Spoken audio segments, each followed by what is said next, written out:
दोस्तों, आज फिर मैं नई परख के दर्शकों को सीधा संबोधित करने वाला हूं। हमेशा की तरह मेरी बात बिना किसी लाग लपेट के, बिना किसी हेर-फेर के सीधी और सटीक होगी।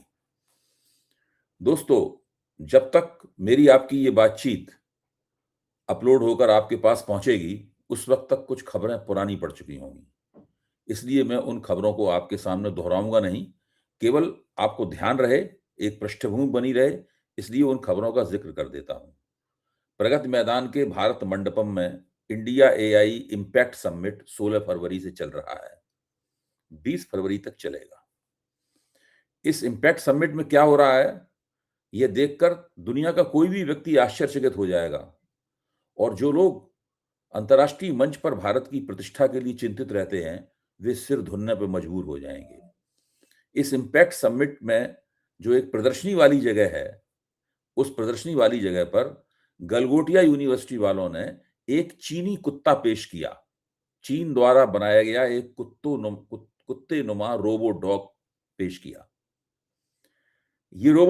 इस रोबो डॉग को पेश करने के बाद में गलगोटिया यूनिवर्सिटी की एक महिला हस्ती ने वहां पर दावा किया कि ये आर्टिफिशियल इंटेलिजेंस स्पेस में किया गया एक इनोवेशन है, एक आविष्कार है, और ये इसके ऊपर 350 करोड़ का निवेश किया गया है।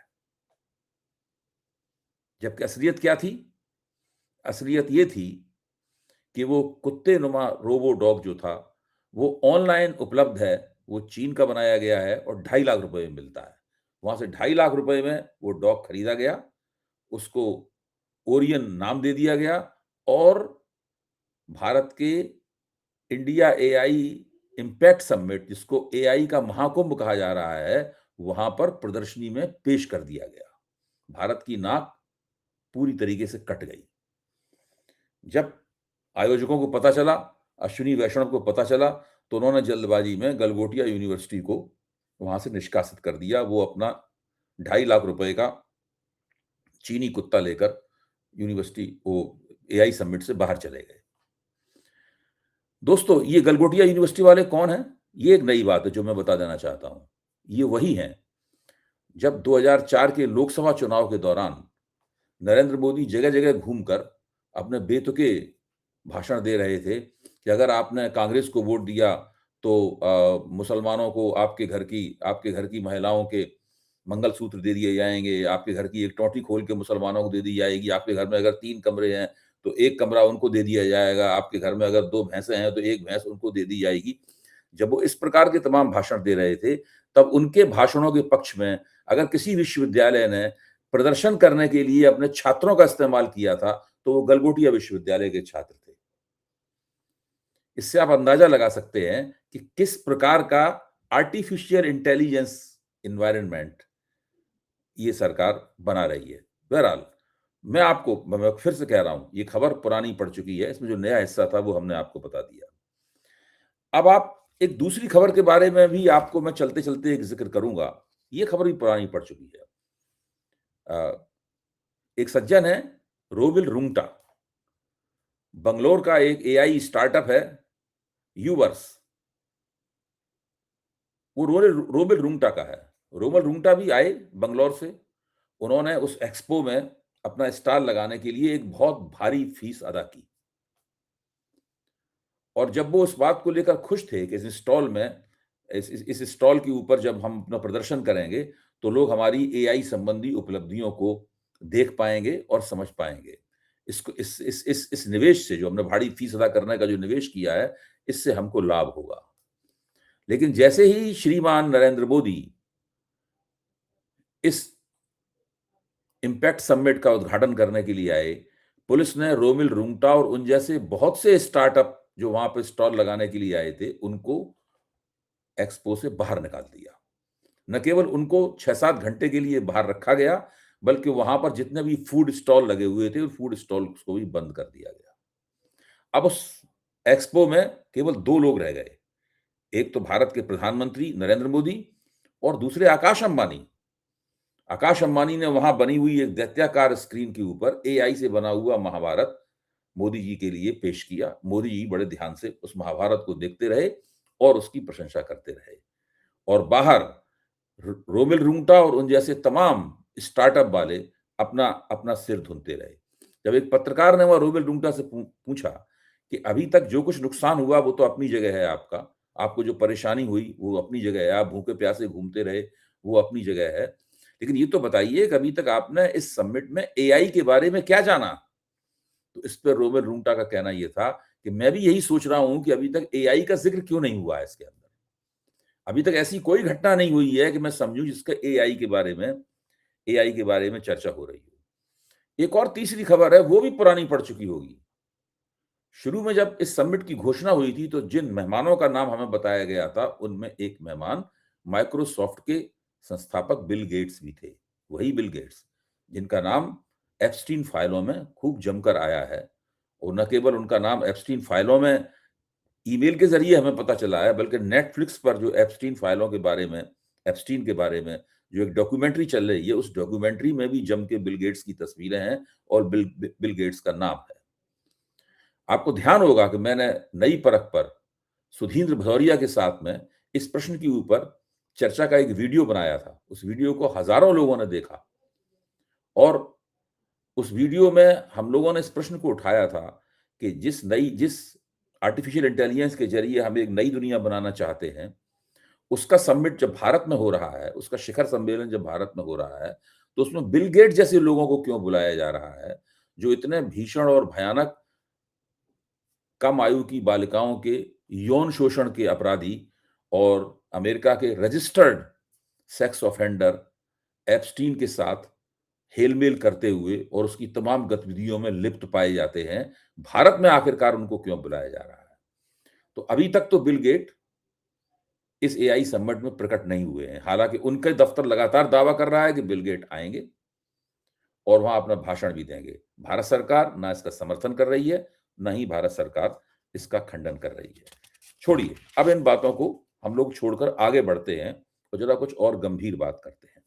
मैं यहां साफ कर देना चाहता हूं कि मैं इस पक्ष में हूं कि नरेंद्र मोदी और भारत सरकार आर्टिफिशियल इंटेलिजेंस संबंधी अपने प्रयासों, अपने लक्ष्यों और अपने घोषणाओं में कामयाब हो, क्योंकि इससे भारतीय अर्थव्यवस्था का भविष्य बहुत प्रभावित होने वाला है।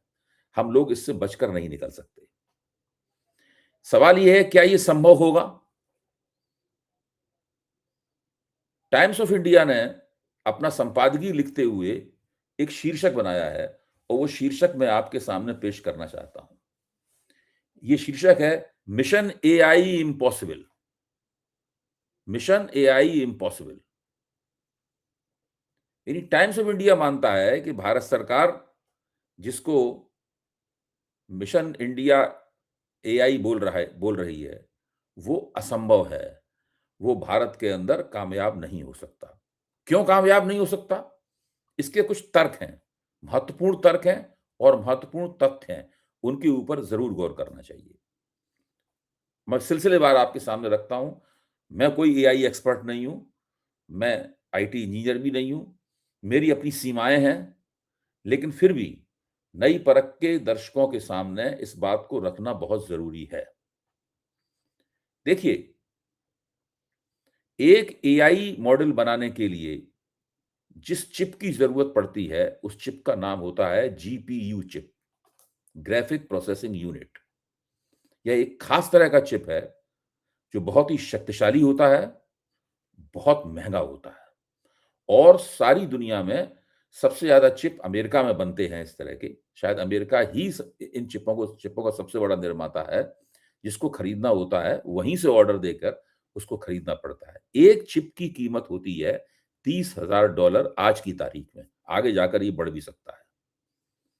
भारत के पास इस तरह के 38,000 चिप हैं और ये 38,000 चिप आंध्र और मद्रास के जो डेटा सेंटर हैं वहां पर लगे हुए हैं। भारत के जब ये 38,000 चिप काम करते हैं, यानी आर्टिफिशियल इंटेलिजेंस के लिए जब ये फंक्शन करते हैं, तब वो 1.4 गीगावाट बिजली खर्च, क्योंकि जब ये चिप चलते हैं तो ये बहुत गर्म हो जाते हैं। इनसे बहुत बड़े पैमाने पर गर्मी पैदा होती है। उस गर्मी को ठंडा करने के लिए जो कूलिंग का इंतजाम करना पड़ता है, उसमें जबरदस्त रूप से बिजली खर्च होती है। भारत के ये 38,000 चिप 1.4 गीगावाट बिजली खर्च करते हैं। ये बिजली कितनी है? दिल्ली, जो हिंदुस्तान का सबसे बड़ा शहर है, इसकी सबसे ज्यादा आबादी है और जहां मोटे तौर पर बिजली का खर्चा सबसे ज्यादा है, अपने पीक आवर्स में, जब जिस क्षण दिल्ली में सबसे ज्यादा बिजली खर्च हो रही होती है, उस समय ये शहर बिजली का जितना उपभोग कर रहा होता है, उसका 1/4 है 1.4 गीगावाट। यही चिप 2030 यानी 4 साल बाद कितनी बिजली खर्च करते हुए नजर आएंगे? 8 गीगावाट बिजली खर्च करते हुए नजर आएंगे। यानी पूरी दिल्ली जितनी बिजली खर्च कर रही होगी, उस लोड के बराबर होगा ये 8 गीगावाट बिजली। आप इससे अंदाजा लगाइए कि एआई बनाने के लिए आपको कितने बड़े पैमाने पर बिजली खर्च करनी पड़ेगी, कितने बड़े पैमाने पर पानी खर्च करना पड़ेगा और कितना उसके अंदर धन लगेगा, निवेश लगेगा, इसका जिक्र अभी मैं बाद में करूंगा।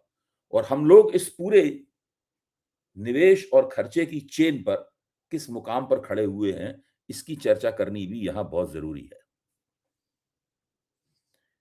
अमेरिका जितने जीपीयू चिप्स का इस्तेमाल करके एआई बनाता है, उसमें 62 गीगावाट बिजली खर्च होती है आज की तारीख में। इस साल के अंत तक ये बिजली 76 गीगावाट के बराबर हो जाएगी और जब भारत 8 गीगावाट बिजली खर्च कर रहा होगा, उस वक्त अमेरिका 134 गीगावाट बिजली खर्च कर रहा होगा।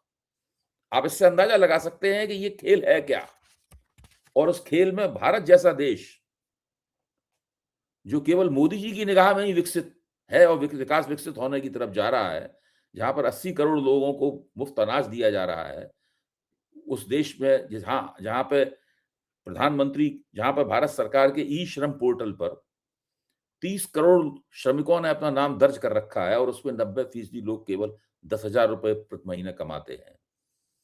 वहां पर इतनी बिजली, पानी और संसाधन और डॉलर्स, विदेशी मुद्रा खर्च करने वाला ये जो एआई का कारोबार है, वो कहां तक पहुंचेगा, कैसे पहुंचेगा? अब आप देखिए, भारत में प्रति व्यक्ति बिजली, पर कैपिटा बिजली का कंजम्पशन क्या है, बिजली का उपभोग क्या है? 1460 यूनिट।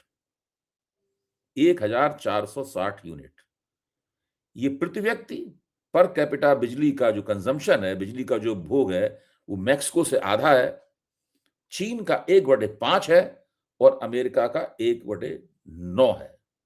यानी बिजली बनाने और खर्च करने में आज की तारीख में भारत बहुत ज्यादा पीछे है। ये कल्पना करना भी मुश्किल है कि भारत एआई के लिए जरूरी बिजली बना पाएगा और खर्च कर पाएगा। वो एक ही शर्त पर एआई के लिए बिजली बना बना सकता है और खर्च कर सकता है, एक सीमा तक, एक निचले स्तर की सीमा तक, जब तक वो भारत के आबादी की बिजली के उपभोग की जरूरतों में कटौती करे। एआई के लिए जितनी बिजली चाहिए, उतनी बिजली बनाने के लिए भारत सरकार को अरबों रुपए का और निवेश करना पड़ेगा और उसमें समय भी बहुत लगने वाला है। कोई एक दिन में बिजली बन के तैयार नहीं होती। अब आइए कि भारत में एआई को लेकर निवेश कितना है।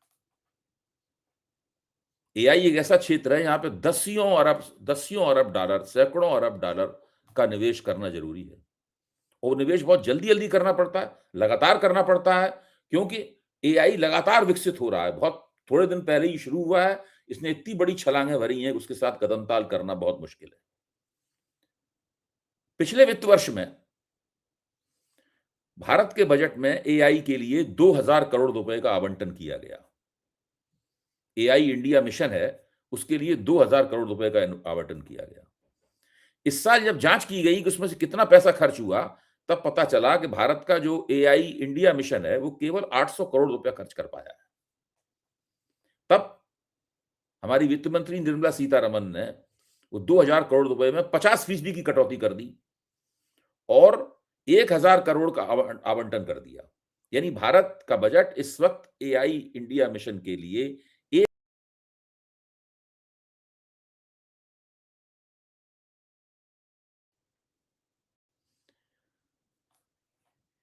अब आइए, और दूसरे देश इस पर कितना पैसा खर्च कर रहे हैं। चीन इस पर 47.4 अरब डॉलर खर्च कर रहा है। फ्रांस ने इसके लिए 117 अरब डॉलर का बजट रखा हुआ है। सऊदी अरब ने इसके लिए 100 अरब डॉलर का बजट रखा हुआ है। अच्छा, दूसरी बात मैं आपको वहां ले जाऊंगा कि एआई केवल उन्हीं देशों में संभव है जिन देशों में रिसर्च एंड डेवलपमेंट यानी अनुसंधान और विकास की बड़ी समृद्ध और खर्चीली परंपराएं हैं और लगातार वो लंबे अरसे से एक पूरा वहां माहौल है, पूरा एक इकोसिस्टम है, पूरा एक एनवायरनमेंट है जिसके तहत रिसर्च एंड डेवलपमेंट में वो लोग बड़ी बड़ी प्रगति कर चुके हैं। लेकिन भारत अपने रिसर्च एंड डेवलपमेंट के ऊपर अपने कुल घरेलू उत्पाद यानी जीडीपी का केवल 0.7% खर्च करता है, 1% से भी कम।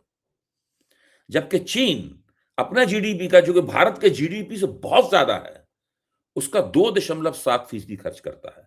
अमेरिका, जिसका चीन से भी जीडीपी ज्यादा है और भारत से तो बहुत ही ज्यादा जीडीपी है, वो अपने जीडीपी का 3.5% खर्च करता है। अब आइए भारत के निजी क्षेत्र के ऊपर। भारत की सबसे बड़ी जो आईटी कंपनी है वो है इन्फोसिस, जिसकी तारीफ के बड़े गुण गाए जाते हैं और उनके संस्थापकों को, चाहे वो नंदन नलकेनी हो, चाहे वो उनके उनके गुरु हों, उन सबको तो बिल्कुल यहाँ पर भारत में भगवान की तरह पूजा जाता है। इन्फोसिस ने 2015 के आसपास विशाल सिक्का नाम के एक आईटी इंजीनियर को, जो कि अमेरिका में बहुत मशहूर थे और आर्टिफिशियल इंटेलिजेंस की उनको बहुत जानकारी थी, उनको बुलाया और इन्फोसिस का सीईओ बनाया। विशाल सिक्का ने नारायण मूर्ति साहब को सुझाव दिया कि वो एआई में निवेश करना शुरू करें, लेकिन नारायण मूर्ति ने उनकी बात मानने से इनकार कर दिया। 2017 में विशाल सिक्का अमेरिका वापस चले गए। इस वक्त वो अमेरिका में हैं और अपना काम कर रहे हैं और बड़ी तरक्की कर रहे हैं। जब विशाल सिक्का अमेरिका वापस जा चुके थे, उनका सुझाव ठुकराया जा चुका था, तब चीन ने 2017 में आर्टिफिशियल इंटेलिजेंस में निवेश करना शुरू किया और आज चीन अमेरिका से आर्टिफिशियल इंटेलिजेंस में प्रतियोगिता कर रहा है। और ये प्रतियोगिता क्या है?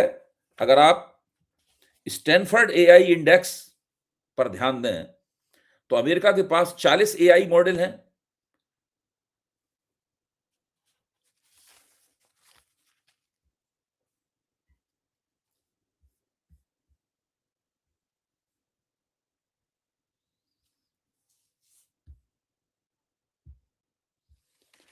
अगर आप स्टैनफोर्ड एआई इंडेक्स की भी अगर ध्यान दें तो अमेरिका के पास 40 एआई मॉडल हैं, चीन के पास 15 एआई मॉडल हैं और यूरोप के पास केवल 3 एआई मॉडल हैं। केवल चीन ही है जो अमेरिका से थोड़ी बहुत प्रतियोगिता कर पा रहा है। फिर एक और दूसरा इंडेक्स है एआई का, आईएमएफ एआई इंडेक्स। इसमें 174 देशों में भारत का स्थान 72वां है। इससे आप अंदाज लगा सकते हैं कि भारत कहां खड़ा हुआ है। इसका मतलब ये नहीं कि भारत के पास कोई एआई मॉडल नहीं है। भारत के पास ने भी कुछ कोशिश की है अपना एआई मॉडल बनाने की। भारत का एक सर्वम एआई मॉडल है जो केवल 2 अरब पैरामीटर्स तक ही अपना काम कर सकता है, जबकि गूगल का जो जेमिनी 1 एआई मॉडल है वो 1 खरब पैरामीटर्स तक अपना काम कर सकता है। यानी एआई बनाने की जो होड़ है, जिस मुकाम पे भारत खड़ा है, वो चीन, अमेरिका और यूरोप से बहुत ज्यादा पीछे है, बहुत ज्यादा पीछे है। अब प्रश्न इस बात का है कि जब हमारी हैसियत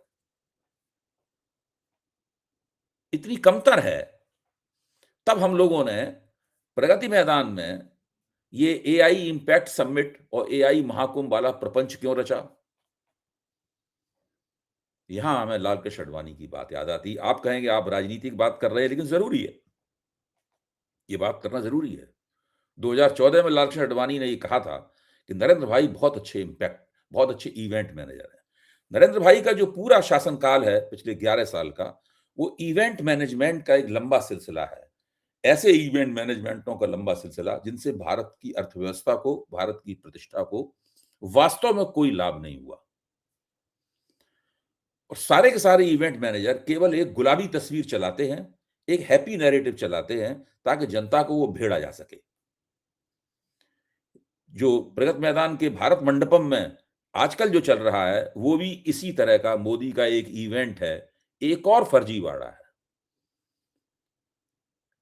भारत की जो आईएएस अफ़सर हैं, जो सिंध मुल्क को चलाते हैं, इंडियन एडमिनिस्ट्रेटिव सर्विस के अफ़सर हैं, वो कभी-कभी आपस में जब बातचीत करते हैं, तो व्यंग से कहते हैं कि हम लोग आईएएस अफ़सर नहीं रह गए हैं, हम लोग आईईएएस अफ़सर हो गए हैं। ये इंडियन इवेंट एडमिनिस्ट्रेटिव सर्विस बन गई है। दोस्तों, जो प्रगति मैदान के भारत मंडपम में हो रहा है, वो मिशन एआई इम्पॉसिबल है। उसको एआई का एक तमाशा बना दिया गया है, एक मेला बना दिया गया है। इस बात की इस बात को एक उपलब्धि के तौर पर पेश किया जा रहा है कि वहाँ 70,000 लोग आ गए। आप बताइए एआई के ऊपर जो सम्मेलन हो रहा है, शिखर सम्मेलन हो रहा है, उसमें 70,000 लोगों को क्यों आने दिया गया? 70,000 लोग एआई की दुनिया में क्या करेंगे? इससे ज़ाहिर है कि सरकार इसके प्रति किस तरह कितनी गैर गंभीर है।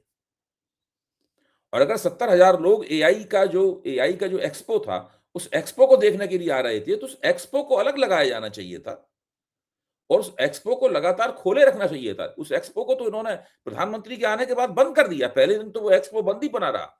उस एक्सपो में जो पैसा खर्च करके जो लोग आए थे, रोबिन रुंगटा ऐसे लोग, वो अपना माथा पीटते रहे। उनका नुकसान होता रहा।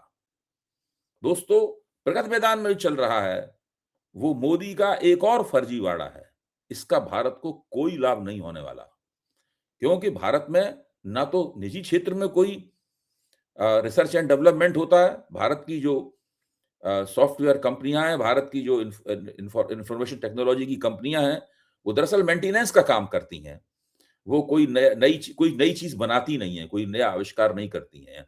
इन्फोसिस ने कोई आविष्कार नहीं किया है, अजीम प्रेमजी की कंपनी ने कोई आविष्कार नहीं किया। इन कंपनियों ने टाटा कंसल्टेंसी सर्विस ने कोई आविष्कार नहीं किया। भारत में कोई आविष्कार नहीं होता है, कोई नई चीज़ नहीं बनती है। हम टेक्नोलॉजी के लिए, चाहे वो किसी भी क्षेत्र की हो, और इन्फॉर्मेशन टेक्नोलॉजी तो खास तौर से लगातार पश्चिम के ऊपर और दूसरे देशों के ऊपर निर्भर हैं।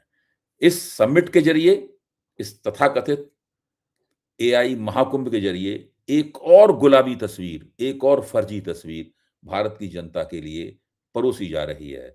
मैं आपसे अनुरोध करूँगा कि आप इस तस्वीर की तह तक पहुँचें, इसकी असलियत को समझें और इसको स्वीकार करने से पहले दूसरी तस्वीरों की तरह खारिज कर दें।